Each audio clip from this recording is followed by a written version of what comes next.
ഇതാ വണ്ടി വരുന്ന ഭാഗം.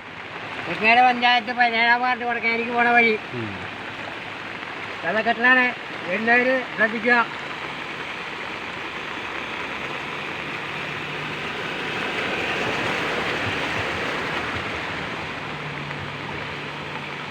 വെള്ളം പോവാൻ ഒരു മാർഗമില്ല.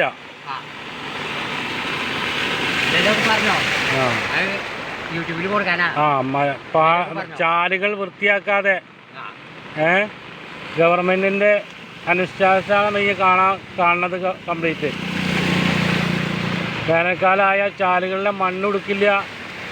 അങ്ങനെയുള്ള ബുദ്ധിമുട്ടുകളാണ് ഇതൊക്കെ ഈ വരുത്തി കൂട്ടുന്നത്.